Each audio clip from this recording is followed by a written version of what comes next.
भैया light of कर दीजिए।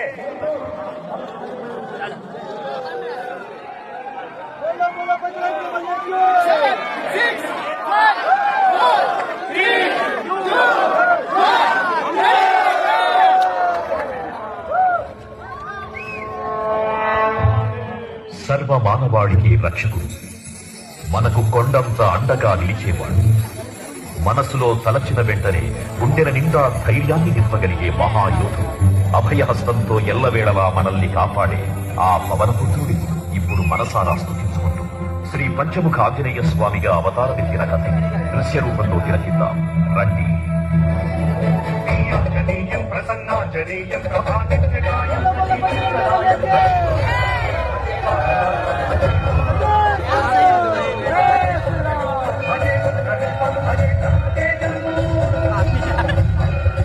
అది రామాయణ మహాయుద్ధం. వానర సైన్యంతో విజృంభిస్తూ లక్ష్మణస్వామి తనతో పోరాటం చేస్తున్న రావణుడి కుమారుడు ఇంద్రజిత్ తలని బాణంతో ఒక్క వేటుతో వేరు చేశాడు. ఇంద్రజిత్ మరణం విన్న రావణుడు ఆవేశంతో ఊగిపోయాడు. ప్రతీకారం కోసం పాతాళ లోకాధిపతి తన సోదరుడు అయినటువంటి మహిరావణుడి సహకారం కోరాడు.